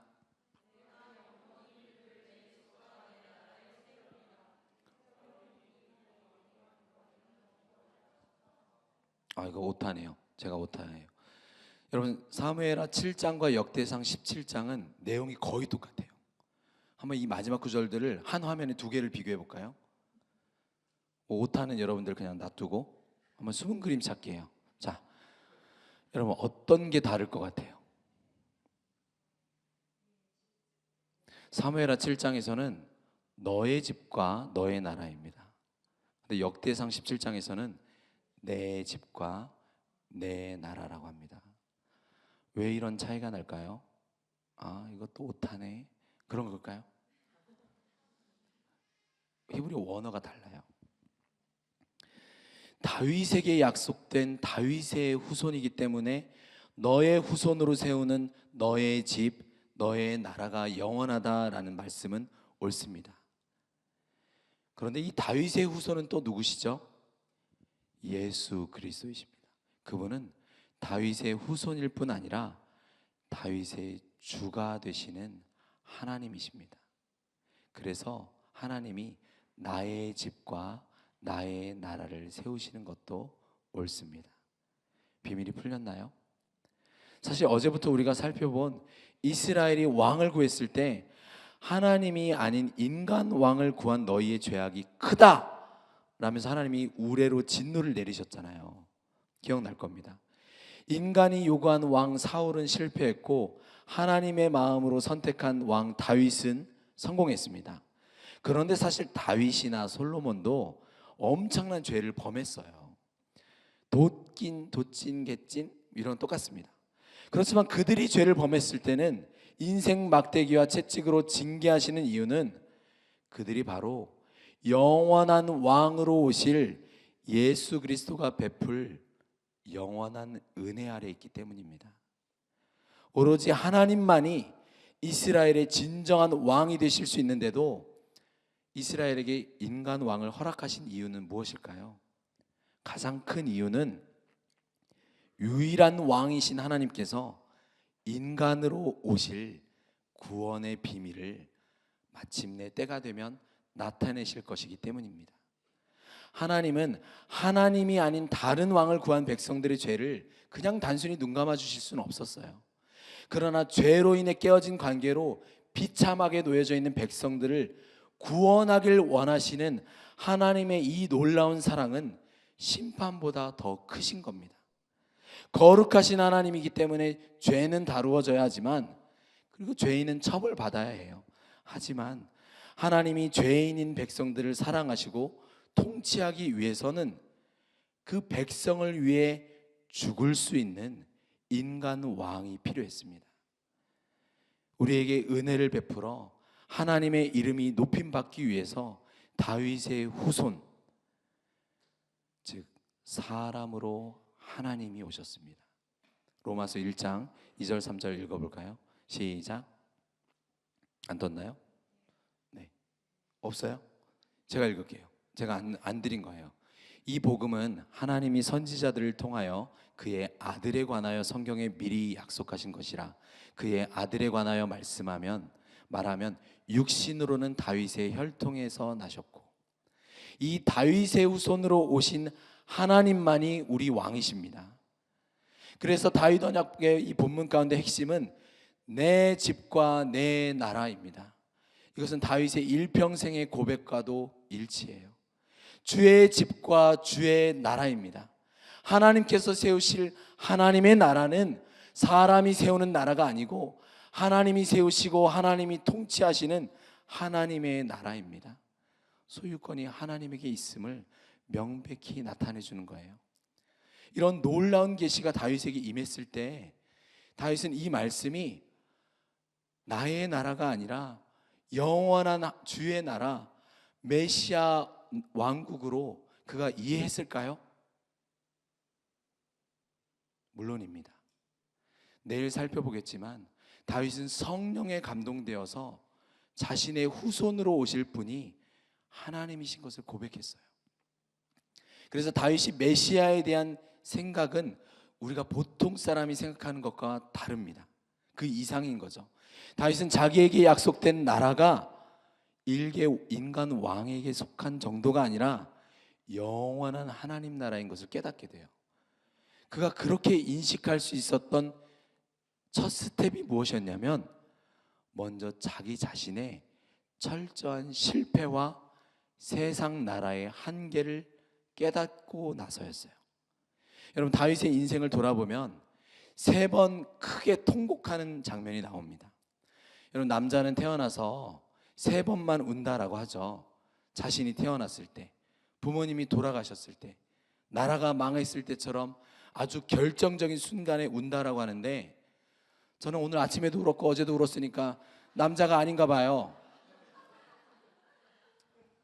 다윗은 이런 자연인의 눈물을 초월하는 아주 큰 통곡을 경험했습니다. 첫 번째 통곡은 가장으로서의 눈물입니다. 다윗이 도피 생활 마지막에 있었던 일인데요.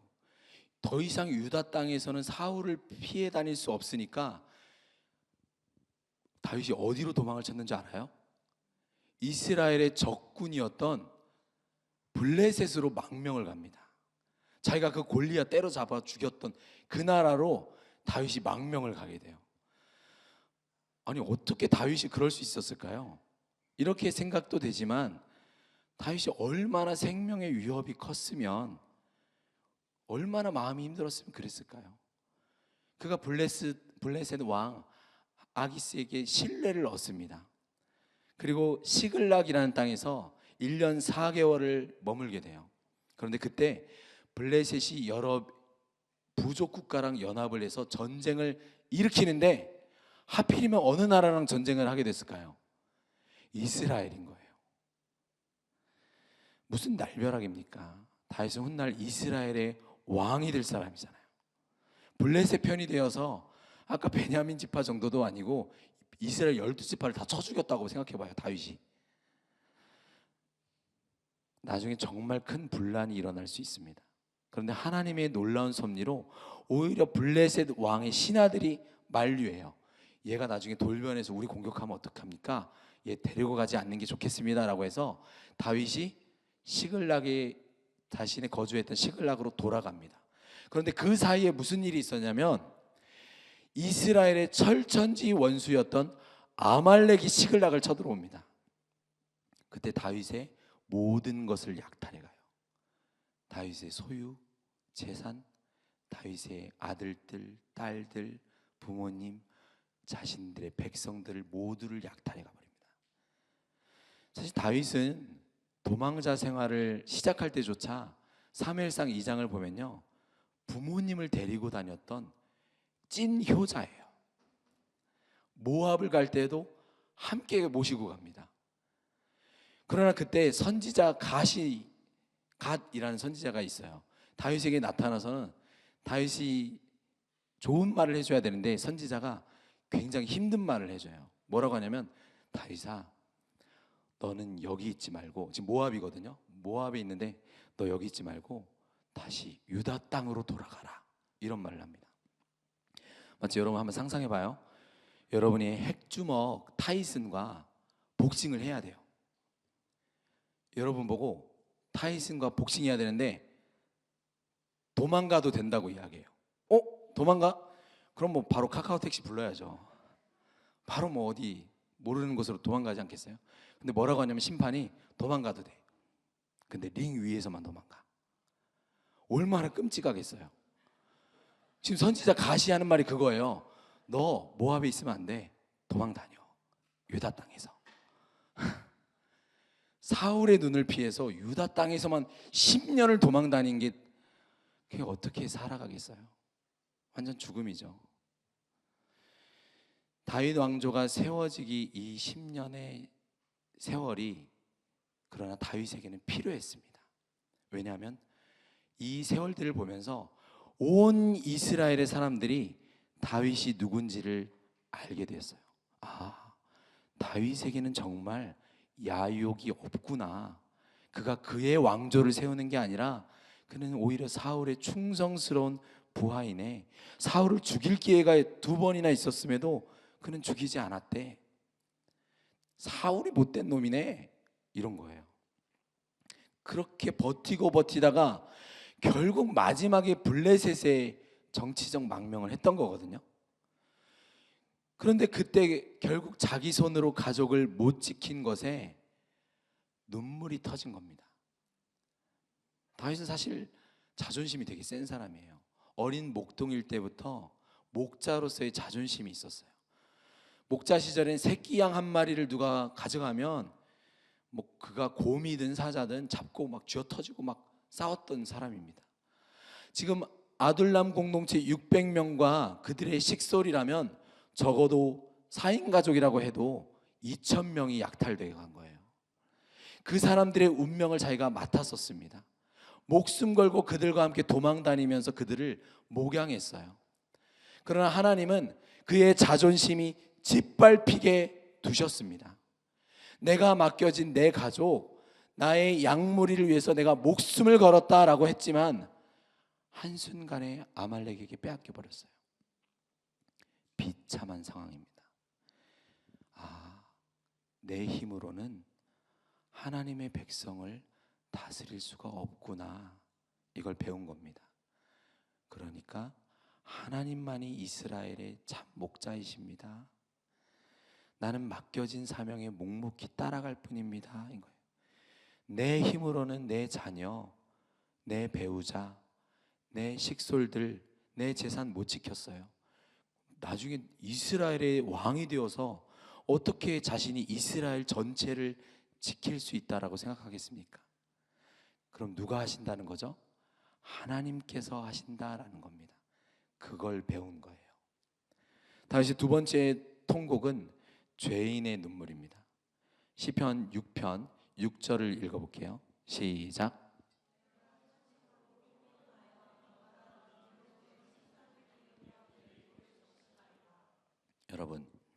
여러분 만약 하나님 앞에서 여러분의 죄가 너무나 크게 느껴져서 많이 울어봤을 때 얼마나 많이 울어봤어요? 아무리 많이 눈물을 흘려도 침상이 눈물에 뜰 정도로 울진 않겠죠? 지금 그러나 그렇게 과장해서 말할 정도로 다윗이 울었다라는 거예요. 시편 32편 3절 4절 읽어보겠습니다. 시작.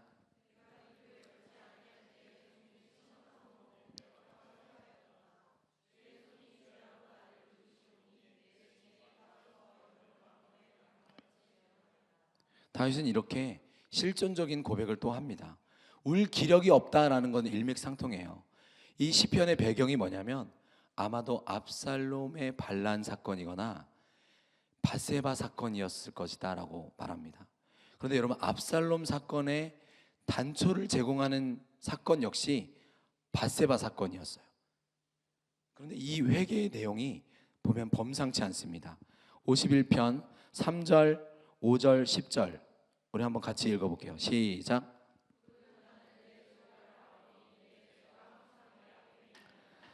내가 죄악 중에서 출생하였으며 어머니가 죄 중에서 나를 잉태하였나이다. 하나님이여 내 속에 정한 마음을 창조하시고 내 안에 정직한 영을 새롭게 하소서. 이 5절을 보니까 다윗의 회개가 일반 종교를 초월하고 있습니다. 단순히 잘못한 하나의 행위를 회개하는 것이 아니라 더 나아가서 근본적인 자신의 존재 자체를 하나님 앞에 회개하고 있어요. 여러분, 죄의 본질이 무엇입니까? 단지 하나의 죄를 지은 게 아니라 나는 참으로 죄를 사랑하는 죄인이라는 것입니다. 내가 죄인인 것은 마음 깊은 곳에서부터 죄를 사랑한다라는 거예요. 이거 죄 지으면 안 되는데 아이고 죄 지었네, 이런 게 아니에요. 우리는 죄를 짓는 순간 죄를 사랑하기 때문에 죄를 짓는 겁니다. 여러분, 내가 누구인지를 정말 잘 알려면 내가 사랑하는 것이 무엇인지를 잘 살펴보면 됩니다. 여러분, 한번 여러분이 문을 열고 들어가는 순간 마음 깊은 곳에서부터 원했던, 내가 가장 소원했던 것이 이루어진다라고 가정해 보세요. 이 문을 열기만 하면 여러분 마음속에서 그 깊은 곳에서 내가 원하는 것이 성취될 겁니다. 자, 문을 열어봐요. 사람들의 칭찬, 권력, 부, 지혜와 지식으로 무장된 나를 발견할 수 있습니다. 사람들이 막 박수치고 여러분의 직장 동료들이 야, 너 진짜 잘했다. 여러분의 배우자가 그때는 있을 거예요. 배우자가 있어서 여보 어서 와요 막 하고 된장찌개 끓여놨어 막 이러고, 막 새끼들이 있을 거예요. 또 아빠 보고 싶었어. 여러분이 소원하는 그 문을 연 순간 놀라운 일이 벌어질 수 있어요. 그런데 문제가 있다면 무엇이 문제일까요? 거기에 하나님이 계시지 않는다는 겁니다. 다윗이 밤에 잠이 안 왔어요. 우리도 어제 밤에 잠이 잘 안 왔죠? 잘 잤어요? 네. 밤에 잠이 안 오니까 다윗이 옥상에 올라갑니다.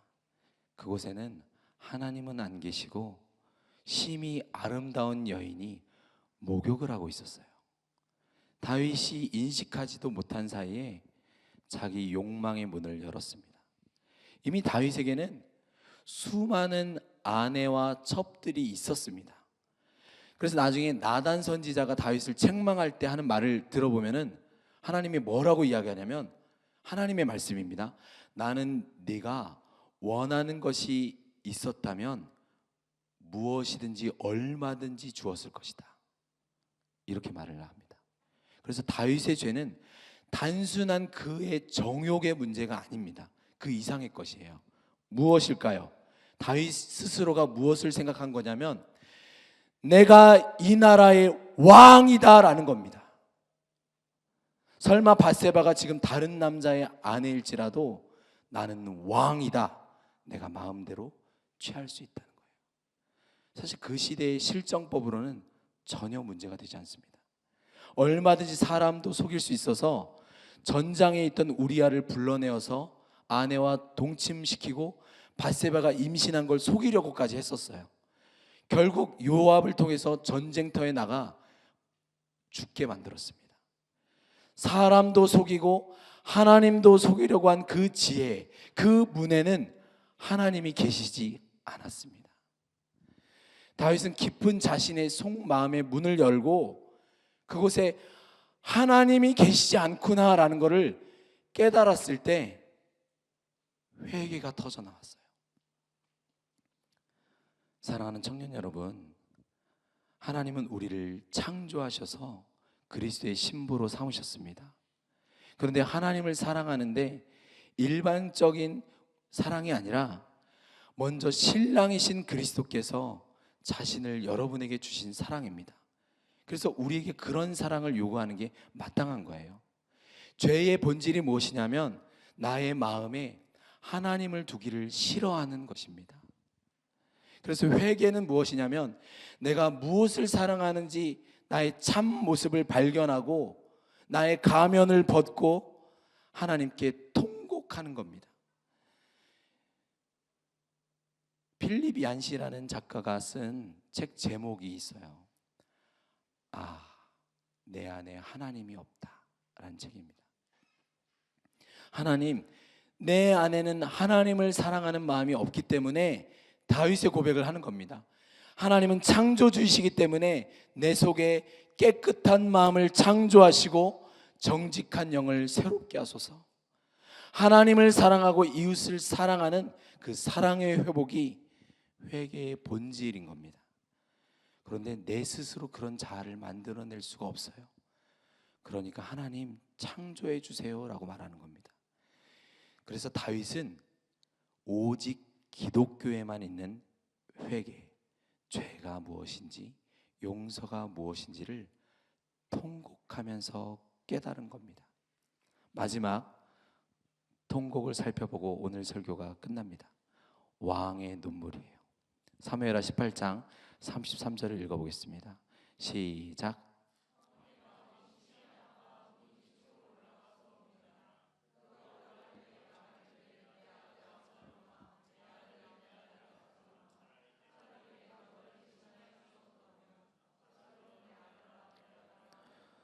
여러분, 이 짧은 구절에 내 아들이라는 말이 몇 번이나 등장합니까?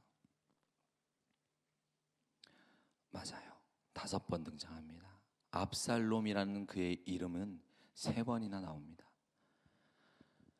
아버지의 손으로 자식을 죽이는 비극에서 다윗의 통곡이 터져 나옵니다.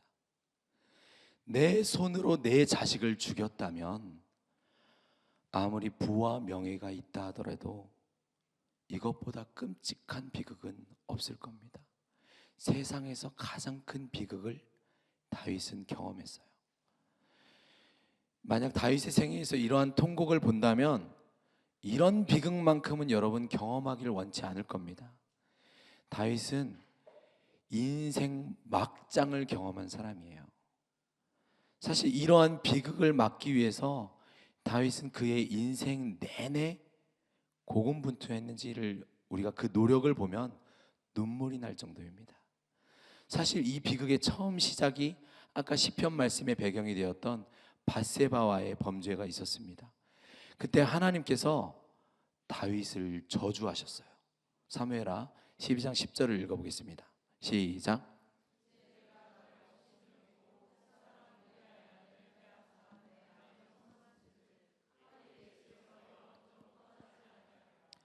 칼의 저주를 예언하셨습니다. 이 하나님의 저주 앞에서 다윗은 전혀 다른 인생을 이제 살게 돼요. 용맹한 군인 다윗이었지만 이때 이후로 다윗은 자기 칼집에 있는 칼을 절대로 뽑지 않는 군인, 그러한 왕이 되었습니다.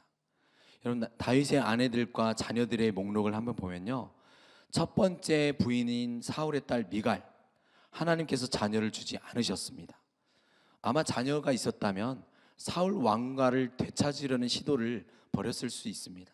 하나님께서 오히려 다윗의 그 미갈에겐 자녀를 주지 않으셔서 다윗 왕권이 안정되게 하셨어요. 그리고 첫째 아들 암논이 이제 왕세자입니다. 그런데 그 암논이라는 사람이 이복 동생인 다말을 성폭력하는 범죄가 일어납니다. 여기에 그 다말의 오빠인 압살롬이 분노한 거예요. 근데 그가 단순히 여동생을 아낀 거가 아니라 사실은 왕세자인 암논을 제거하려는 데 목적이 있었어요. 압살롬이 누구냐면 그의 엄마가 그술왕 달메의 딸입니다. 마아가예요. 왕족이라는 거예요. 좋은 집안이었어요. 대권을 얻기 위해서 칼을 들어서 세자를 제거하는 일은 사실은 쿠데타입니다. 그런데 공적으로 반역한 사건이 아니라 사적으로 내 여동생의 복수를 한 것입니다. 그렇게 다윗이 처리했어요. 이때 다윗이 칼을 들어서 공의를 실현했어야 하는데 그러지 못했습니다. 그리고 훗날 압살롬이 반역을 일으켰을 때조차 칼을 들지 못했어요. 너그러이 용서하라 라고 신하들에게 부탁을 합니다. 반역 운동의 수괴를 왕이 용서했는데 그 신하들이 뭐라고 용서를 못하겠어요. 다윗은 참으로 선왕이 되었어요. 그러나 이 칼의 저주는 이런 다윗의 노력에도 막지 못했습니다. 왜냐하면 칼은 찌르는 거 말고도 자르는 역할이 있잖아요. 하나 된 나라, 하나 된 교회가 만약 분열했다면 죄가 반드시 있는 건데, 다윗은 어떻게 하든지 내가 칼의 저주를 받았으니 이 이스라엘 공동체가 분열되는 것만큼은 막겠다라고 그는 한 번도 칼을 빼지를 못했습니다. 압살롬의 반역에서도 사울 왕가의 후손 시므이도 용서했습니다. 세상 어느 왕보다 다윗보다 용서한 왕, 노력한 왕은 없었어요. 그러나 그의 인생의 종착점에서 결국 만난 게 뭐였죠? 자기 손으로 자기 아들을 죽인 거였습니다. 내가 아무리 발버둥 쳐도 칼의 저주를, 그 비극을 막지 못한다라는 거였습니다. 이것이 사람이 만들어낼 수 있는 평화 정책의 한계인 거예요. 인간 왕조가 실현할 수 있는 평화와 안식의 한계입니다. 평화와 안식은 하나님만이 주실 수 있는 거구나, 그걸 다윗이 깨달은 겁니다. 이 현실 앞에 다윗이 목 놓아 운 거예요. 내 아들 압살롬아, 압살롬아, 나의 아들 압살롬아. 적용을 하고 마치겠습니다. 하나님은 우리에게 이런 다윗의 실패들을 통해서도 희망을 주십니다. 다윗이 회개한 시편들을 보면은 하나님께 구하는 제사는 상한 심령이다라고 말해요. 내 비참한 죄인의 모습을 보지만 우리는 회개로 나아가서 하나님 앞에 우리가 통회하면 하나님께서 여러분을 받으십니다. 하나님께서 여러분 속에 정한 마음을 창조해 주십니다. 하나님은 창조의 하나님이세요. 다윗은 인생 밑바닥까지 내려가는 죄를 경험했지만 그 죄를 용서받는 경험도 했습니다. 그래서 무엇이 인생의 복인가?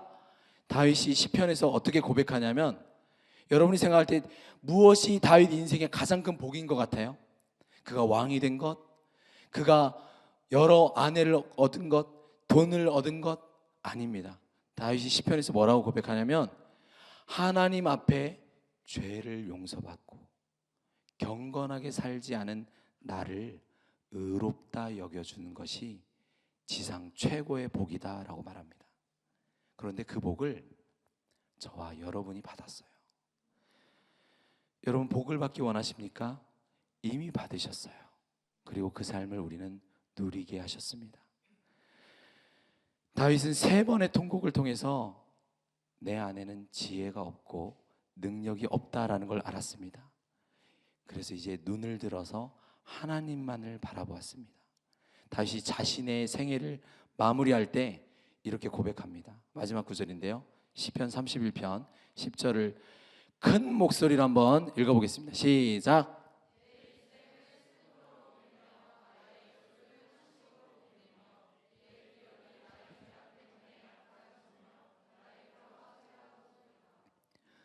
다윗은 시편에서 시편 전체의 3분의 1 이상을 지을 정도로 일평생 찬양을 드린 자입니다.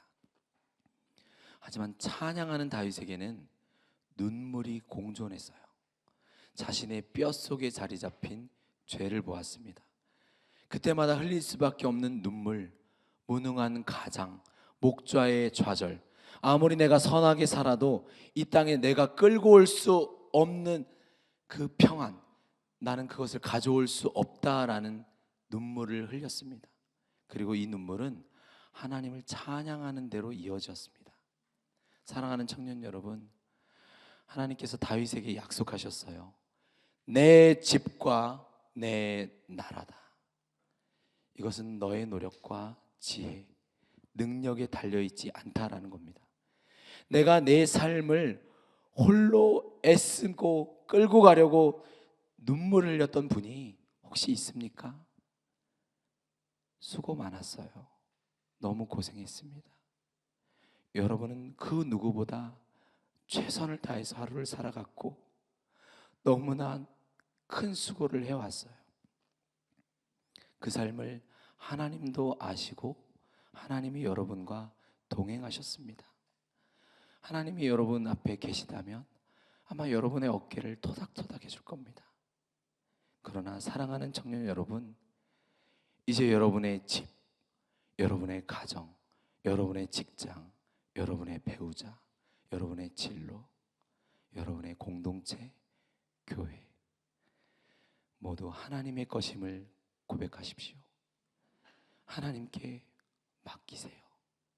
하나님은 여러분을 세상에서 가장 사랑하시는 분입니다. 내 집과 내 나라를 영원히 견고하게 세우실 그리스도를 바라보십시오. 그는 예수 그리스도, 여러분의 왕이십니다. 기도하겠습니다.